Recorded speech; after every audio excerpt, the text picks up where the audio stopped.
Halo para pencari misteri, gue Gian dan selamat datang di Dialog Misteri. Di sini gue akan bercerita tentang pengalaman horor yang dialami oleh subscriber Dialog Misteri. Kali ini, gue ada pengalaman horor yang dikirimkan oleh salah satu subscriber kami, namanya Gio. Jadi Gio mempunyai cerita horor yang dialami oleh keluarganya dan oleh Gionya sendiri di dalam rumahnya. Rumah yang seharusnya menjadi tempat yang paling nyaman, menjadi tempat yang paling ingin Gio hindari. Waduh, gimana ya rasanya? Nah, sebelum gue masuk nih, seperti biasa ya, gue mau ngajak kalian semua untuk tetap mendukung channel kami dengan cara subscribe dan nyalakan lonceng notifikasi kalian. Follow IG dan TikTok kami juga di @dialogmisteri. Dan untuk kalian semua yang mau mengirimkan cerita horor seperti Gio, dapat mengirimkan cerita kalian ke email kami di dialogmisteri.cerita@gmail.com. Oke, kalau gitu langsung aja kita mulai cerita di hari.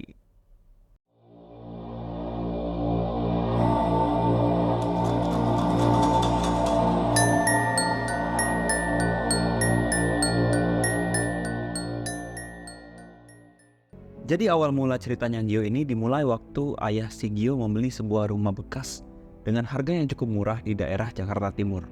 Selama 3 tahun awal, gak ada hal-hal aneh yang terjadi. Sampai akhirnya tahun keempat, pengurus lingkungan lagi melaksanakan kegiatan menebang pohon yang udah gak kerawat. Kebetulan, di sebelah rumah Gio ini ada rumah terbengkalai yang gede banget. Sudah ditumbuhi semak-semak belukar dan pohon-pohon lah. Rumah Gio dan rumah itu jadi cuma dibatasi oleh sebuah tembok yang nggak begitu tinggi. Dan kebetulan di tembok itu sudah ditumbuhi oleh pohon beringin yang akarnya udah kemana-mana. Bahkan masuk ke area rumahnya Gio. Pengurus lingkungan kemudian meminta izin sama ayahnya si Gio agar dibolehin untuk nebang pohon itu. Singkat cerita, akhirnya pohon itu berhasil ditebang sampai ke akar-akarnya. Seminggu kemudian Gio dapat kabar kalau yang menebang pohon beringin itu meninggal tanpa sebab. Berita ini cukup bikin heboh di dalam komplek, tapi karena Gio dan keluarganya memang yang nggak percaya sama hal-hal mistis, jadi mereka nggak mau cocok logi dan lebih mendoakan si penebang pohon ini. Tapi ternyata kejadian aneh pun mulai terjadi di rumah Gio dan kejadian awal dirasakan oleh si Gio sendiri. Waktu itu menjelang malam, si Gio ini lagi belajar sendirian di kamarnya untuk mempersiapkan ujian semester. Waktu lagi belajar, dari arah jendela kamar si Gio yang menghadap ke arah gudang itu, ada suara kayak kardus dan plastik-plastik lagi dimainin. Si Gio waktu itu cuma mikir mungkin itu tikus doang. Sampai akhirnya Gio mulai kaget waktu tembok dia ternyata diketok-ketok kayak lagi dipukul pakai palu gitu. Gio masih coba untuk hirauin suara itu, tapi lama-lama suaranya makin kencang. Dan Gio pun langsung keluar dari kamar untuk ngecek ke suara itu. Waktu Gio keluar ke ruang tamu, kebetulan ayah Gio lagi duduk sendirian di ruang tamu dan Gio pun nyeritain kalau ada yang ketok-ketok tembok kamarnya dari arah gudang. Akhirnya Gio bareng ayahnya ini coba untuk keluar dan ngecek ke arah gudang. Sampai di sana, Gio sama ayahnya tuh kaget ngelihat ada palu yang tergeletak di sebelah tembok kamar Gio. Apalagi di tembok Gio tuh ada bekas retakan kayak abis dipukul sama palu itu. Yang bikin bingung, di rumah lagi gak ada siapa-siapa selain Gio sama ayahnya. Entah siapa atau apa yang ngetok-ngetok tembok kamarnya Gio. Dan kalau orang pun tujuannya apa? Menjelang beberapa waktu, kejadian aneh selanjutnya masih dirasakan oleh Gio. Waktu itu di siang bolong, Gio lagi tidur-tiduran di atas ranjang dia sembari main HP. Waktu lagi santai-santainya, tiba-tiba ranjang si Gio ini goyang kencang banget, seakan-akan lagi gempa.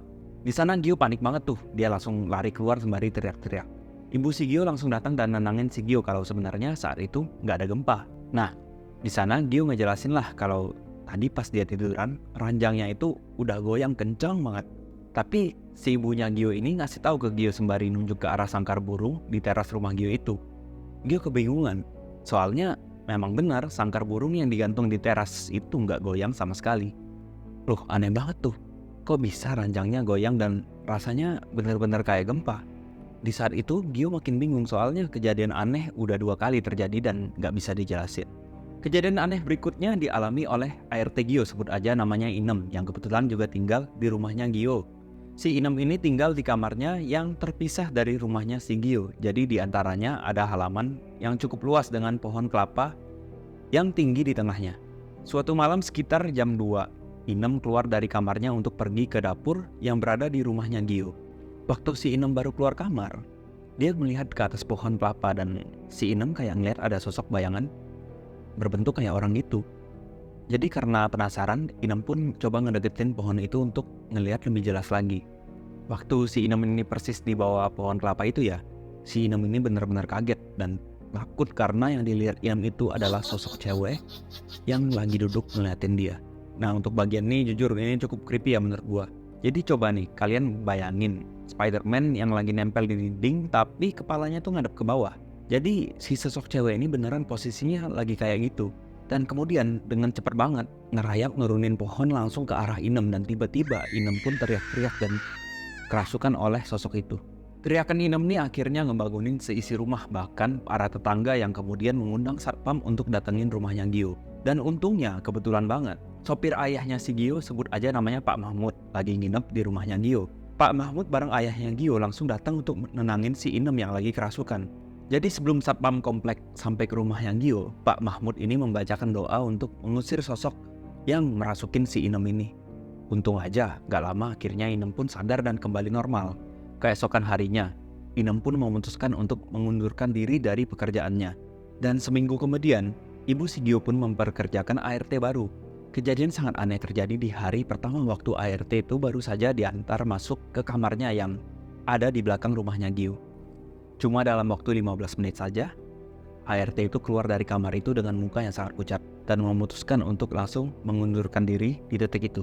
ART itu nggak berani ngejelasin apa-apa dan cuma nangis minta langsung keluar dari rumah itu. Keluarga Gio nggak bisa ngelarang dan mulai mikir nih kalau ini benar-benar ada gangguan serius yang di luar nalar.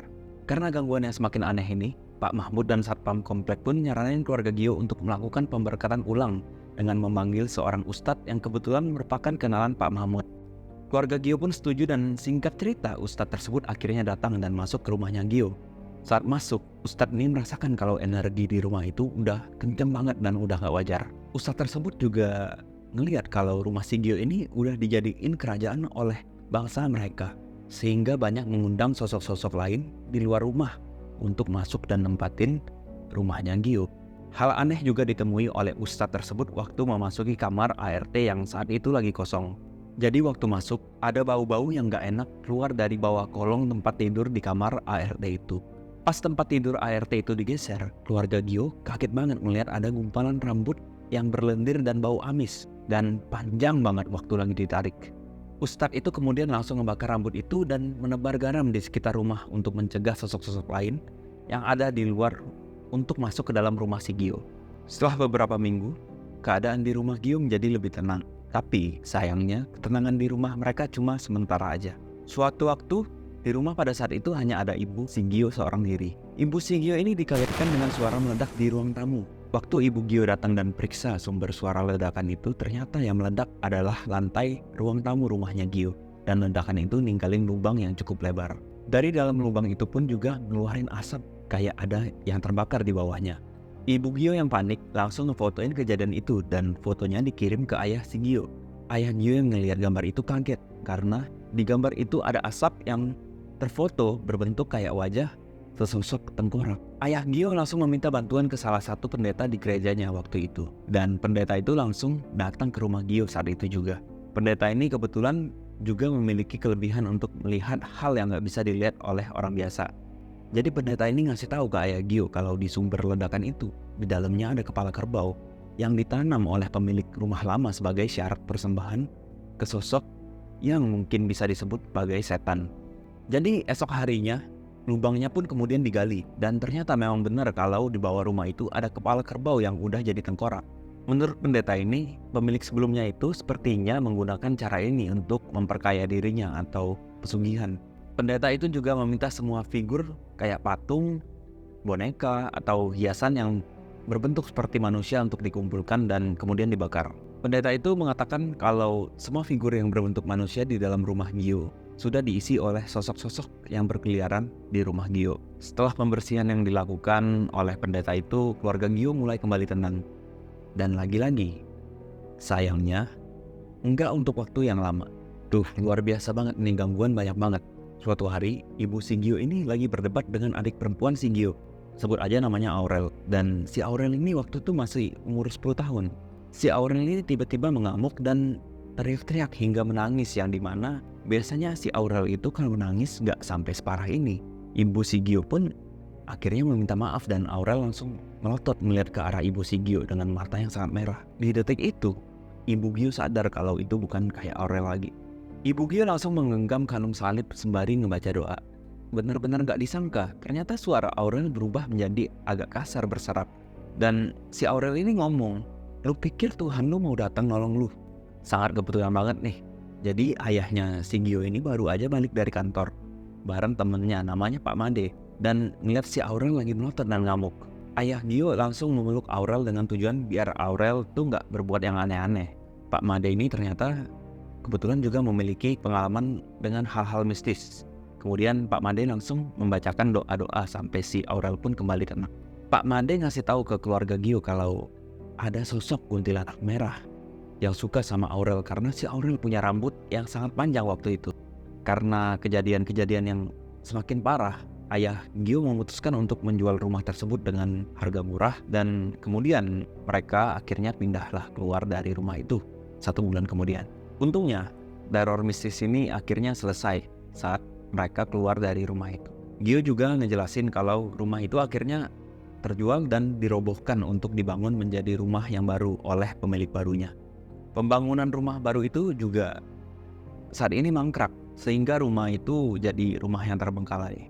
Hingga saat ini, apa yang terjadi ya di rumah Gio ini masih menjadi misteri yang belum terungkap. Apakah karena pohon beringin yang ditebang itu rumah Gio menjadi dikuasai oleh makhluk halus? Atau apa karena kepala kerbau yang ditanam di bawah rumah Gio yang membuat rumah Gio ini menjadi berhantu? Tapi kok 3 tahun awal kondisi rumah mereka baik-baik aja dan tanpa adanya gangguan? Komen di bawah video ini jika kalian tahu jawabannya. Tetap jaga diri kalian dan selalu berdoa meminta perlindungan kepada Tuhan. Jangan lupa untuk like, leave a comment, and share video ini ke teman-teman kalian. Selalu ingat, di mana ada misteri, di situ ada diari.